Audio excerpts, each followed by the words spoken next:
लड़का कितना ही खराब हो, लड़की कितनी ही खराब हो, ना पढ़ती हो, बेरोजगार हो, किस भी लेवल पे हो, मां से नफरत कोई नहीं करता। एवरीबडी लव देयर मदर, हाँ या ना? बट इस हिंदुस्तान में आपको बहुत लोग ऐसे मिलेंगे जो बाप से नफरत करते होंगे। You will find people who hate their father, हाँ या ना? विडंबना यह है कि दोनों ने ही पैदा किया है, मां और बाप का बराबर कंट्रीब्यूशन है किसी बर्थ के लिए, लेकिन मां से नफरत करने वाला आपको पूरे देश में ढूंढे नहीं मिलेगा। पिता से नफरत करने वाले लोग आपको मिल जाएंगे। और नफरत करने वाले लोगों की इंतहा यह है कि कुछ बच्चों को तो ऐसा लगता है कि ये आदमी हमारे घर में कर क्या रहा है, मेरी मां अकेली बहुत थी मुझे पालने के लिए, ये एक्स्ट्रा है, इससे तो ना ही होता तो ठीक था। मैं पिताओं का अपमान नहीं कर रहा, मैं खुद 2 बेटियों का बाप हूं, मैं कुछ समझाने की कोशिश कर रहा हूं, लेके जाता हूं उसी पॉइंट पे। तो कभी गौर करिए और सोचिए कि ऐसा क्यों होता है कि पिता से नफरत करने वाले लोग मिल जाते हैं, मां से नफरत करने वाला कोई नहीं मिलता। उसका सीधा सा जवाब देता हूं लंबी कहानी को छोटा बताकर। मां बच्चों के साथ हमेशा कनेक्ट बना के रखती है और बाप बच्चों को हमेशा करेक्ट करता रहता है, बस इतना ही फर्क है। Mother connect, father correct. इतना सिंपल सा डिफरेंस अगर किसी को समझ में आ जाए तो वो डायरेक्ट सेलिंग में मीलों आगे निकल सकता है अपने हमसफर से जो उसके साथ काम कर रहे हैं। डायरेक्ट सेलर की सबसे बड़ी प्रॉब्लम यह है कि वो पिता की तरह डांटता ज्यादा है, मां की तरह मोहब्बत कम करता है। जैसे आप अपलाइन बनते हैं, 10, 20, 50 लोगों का नेटवर्क बनना शुरू होता है, आप देखिए आप में मां के गुण खत्म हो जाते हैं, बाप के गुण आना शुरू हो जाते हैं। ऑल्दो बाप गलत नहीं है, बाप ठीक ही होता है, वो अपने घर में अगर बच्चे को डांट रहा है तो गलत नहीं कर रहा, लेकिन तरीका जो वो अपनाता है वो तरीका गलत है। घर आते ही चिल्लाना शुरू करता है, तुझे ये नहीं पता, दुनिया बहुत खराब है, बाहर निकलेगा तो तुझे पता चलेगा, तेरे बाप ने कितनी मेहनत से पैसा कमाया है, तुझे क्या पता, तू तो घर बैठा रहता है, बाहर निकल दुनिया के। ऐसे ऐसे डायलॉग मारता है कि उसका बच्चा उससे कभी कनेक्ट ही नहीं हो पाता। ऑन द अदर हैंड मां को देखिए तो मां इस तरीके से परवरिश करती है कि उसको मिलने वाली डांट भी अपने ऊपर झेल लेती है। बाप डांटेगा, अगर उसको पता होता है मां को, तो मां बच्चे को अपने आंचल में छुपा लेती है कि मेरा पति इसको डांट ना दे। उसके अच्छे बुरे कर्मों पे भी पर्दा डालती है ताकि किसी भी तरीके से मेरा पति या कोई भी आजू बाजू वाला व्यक्ति मेरे बच्चे को हाथ। तो मां का जो प्यार अपने बच्चे के लिए है ना, वो बच्चे के साथ उसको ऐसा कनेक्शन बना देता है कि वो मां के लिए मरने मिटने के लिए तैयार हो जाता है, लेकिन कभी मुंह से मां के लिए गलत नहीं बोलता।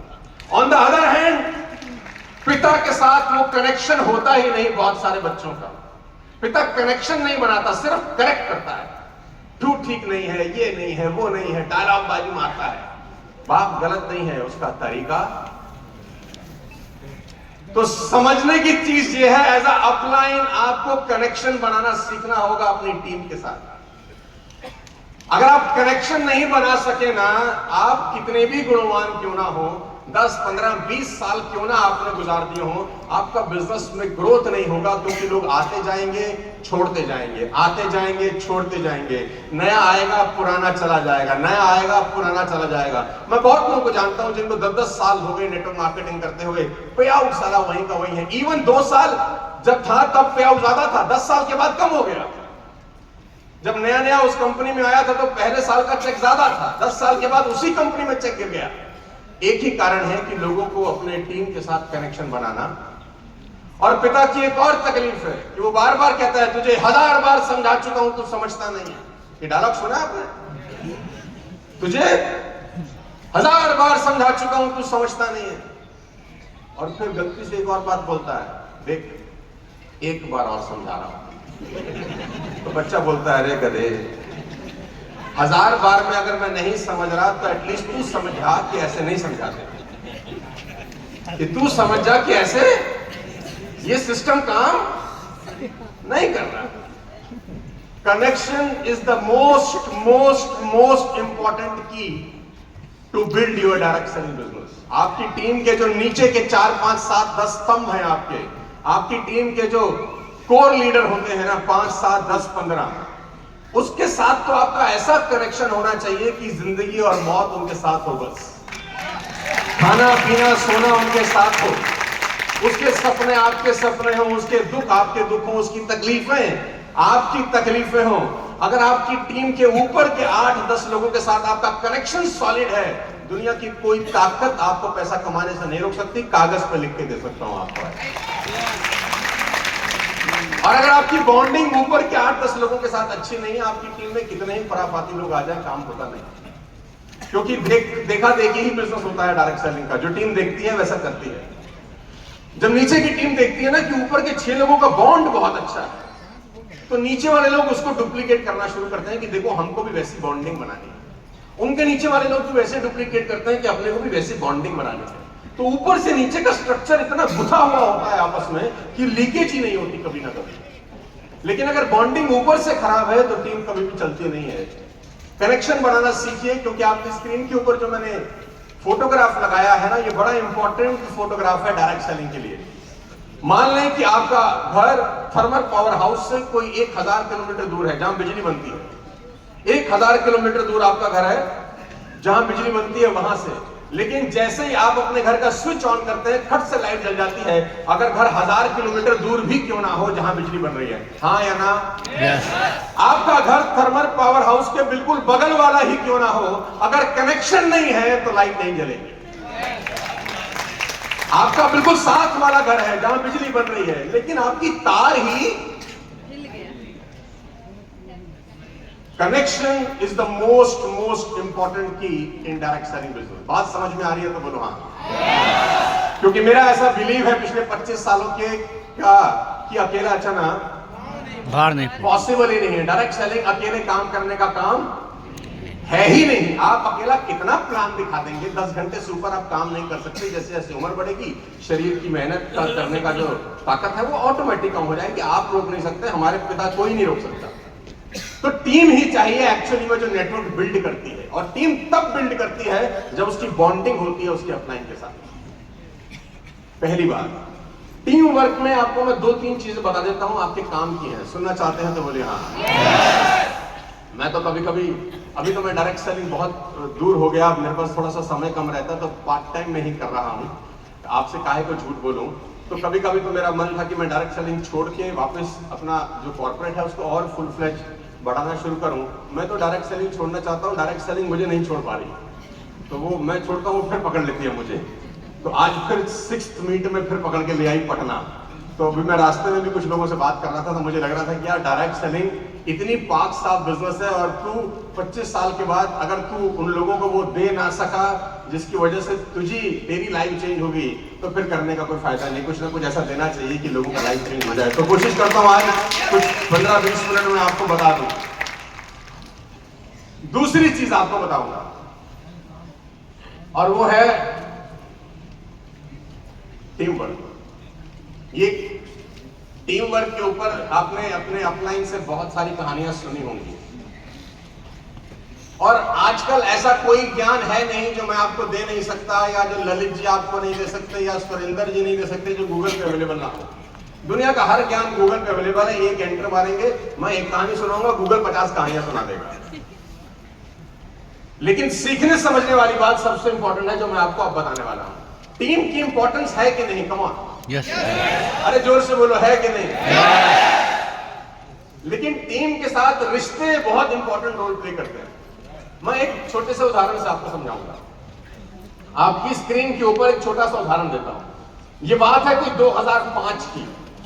मैं जब आ रहा था फ्लाइट में तो मैंने सोचा, सुरेंद्र जी ने बोला मुझे कल कि सोनू सर आप अपना पीपीटी भेज दें। तो मैंने कहा मैंने तो बनाया कुछ नहीं है, तो मैं फ्लाइट में जो 1 घंटा मिलेगा उसमें कुछ ना कुछ जमा घटा कर लूंगा अपने एक्सपीरियंस के हिसाब से। तो मैं जब फ्लाइट में बैठा मॉर्निंग में, तो फ्लाइट का टाइम मेरा सबसे बेस्ट होता है इस्तेमाल करने का, क्योंकि मोबाइल चलता नहीं, डिस्ट्रैक्शन होती नहीं। तो मैं सोच रहा था क्या बताऊं वहां के लोगों को। तो बोलूंगा यार वो बताऊंगा जो सबसे इंपॉर्टेंट होगा, और वो है टीम वर्क। इससे अच्छा कोई चीज ही नहीं है। तो 2005 के अंदर ऑस्ट्रेलिया की जो टीम थी वो अनडिफीटेबल थी। आप में से कितने लोग क्रिकेट खेलने देखने के शौकीन हैं? तो जल्दी समझ में आएगा। 2005 Lalit ji Australia was unbeatable. Ricky Ponting की कप्तानी थी, 2-3 वर्ल्ड कप जीत चुके थे। उनको लगता था कि अब हमको दुनिया में कोई, मतलब ऑस्ट्रेलिया जाने का मतलब था कि आप बुरी तरह से हार के, मैं ठीक कह रहा हूं? यस। चाहे कोई भी टीम ऑस्ट्रेलिया का ही, उन्होंने उसको धो के वापस। तो 2005 के टॉप पे ऑस्ट्रेलिया टीम का जो शबाब था वो बिल्कुल पीक पे था। उन्होंने कहा यार कुछ नया करते हैं, इंडिया आती है हरा के भेज देते हैं, पाकिस्तान आती है हरा के भेज देते हैं, ऑस्ट्रेलिया और न्यूजीलैंड आती है हरा के भेज देते हैं। तो ऑस्ट्रेलिया की टीम ने खुराफात की। क्या खुराफात की? उन्होंने आईसीसी को एक लेटर लिखा, आईसीसी को ये बोला कि हम अब कंट्री से लड़के हार चुके हैं, इनको क्या हराएं, बच्चे हैं हमारे आगे, तुम एक काम करो वर्ल्ड 11 बनाओ। वर्ल्ड 11 दुनिया के जो दिग्गज खिलाड़ी हैं उन सबको इकट्ठा करके एक टीम तैयार करो, यानी वेस्ट इंडीज से कुछ उठाओ, इंडिया से उठाओ, पाकिस्तान से उठाओ, श्रीलंका से उठाओ, तो ऐसे करके एक कंबाइंड टीम बनाओ, हम उससे लड़ेंगे तब मजा आएगा। ये बच्चों को हराने का मन करता नहीं यार। अब अहंकार देखो कहां पहुंच गया कि हम देश से नहीं लड़ेंगे, अब दुनिया से लड़ेंगे। ओके, आईसीसी के पास लेटर गया तो आईसीसी को लगा यार बड़ा इंटरेस्टिंग है, इसका टीआरपी बड़ा अच्छा जाएगा, तुमको तो धंधा करना था। तो उन्होंने कहा ठीक है, लेट्स डू इट। तो आईसीसी ने क्या किया दोस्तों, आईसीसी ने एक कमेटी बनाई, एक कदम लेके चलो। तो आईसीसी ने कमेटी बनाई वर्ल्ड 11 की, जिसमें सुनील गावस्कर भारत से थे, अथरटन इंग्लैंड से थे, रिचर्ड हेडली न्यूजीलैंड से थे, Clive Lloyd West Indies, Jonty Rhodes South Africa, De Silva Sri Lanka से। ये वो 6 लोग थे जो उस वक्त लेजेंड थे, आज भी लेजेंड है। तो इनकी एक कमेटी बनाई। कमेटी क्या करेगी, टीम सिलेक्ट करेगी कि तुम पूरी दुनिया के जो दिग्गज लोग हैं उनको छांटो और एक वर्ल्ड 11 बनाओ जिससे ऑस्ट्रेलिया की टीम आपस में मुकाबला करेगी। तो 3 महीने की रिसर्च के बाद आईसीसी वर्ल्ड 11 ने टीम दिखाई कि ये टीम है जो ऑस्ट्रेलिया से टक्कर करेगी, और वो टीम थी कुछ इस तरीके की। आईसीसी वर्ल्ड 11 वनडे का स्क्वाड अलग था और टेस्ट क्रिकेट का स्क्वाड अलग था। अब ध्यान से देखना टीम, और टीम में क्या क्या धुरंधर है। अफरीदी, ये वनडे की टीम है, Shahid Afridi, Shoaib Akhtar, Flintoff, Gibbs, Kallis, Lara, Muralitharan, Pietersen, Pollock, Sangakkara, Sehwag, Tendulkar, Vettori, एक ही टीम में। टेस्ट मैच की टीम और खतरनाक, Boucher, Dravid, Flintoff, Harmison, Kallis, Lara, Muralitharan, Pollock, Sehwag, Smith, Lara और तेंदुलकर एक ही मैच। आईपीएल तो बाद में शुरू हुआ, 2005 की बात कर रहा हूं। अब ये टीम ऐसी थी जो दुनिया की किसी भी टीम को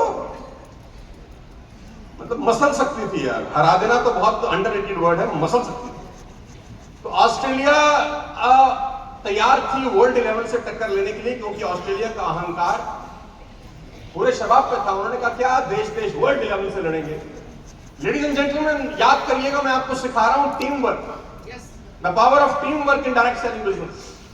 अकेले आप कुछ नहीं कर सकते, कितने काबिल हो, कितना अच्छा बोलते हो, कितना होल्डिंग हो आपका सोशल मीडिया पे, you are zero without your team. Team ही है जो पार लगाएगी। भगवान राम अकेले कर नहीं सकते थे, बानर भालू चाहिए ही थे उनको। तो टीम तो सबको चाहिए ना यार, कोई आदमी अकेला काम नहीं कर सकता, सबको टीम की जरूरत है। Ladies and gentleman, 3 one day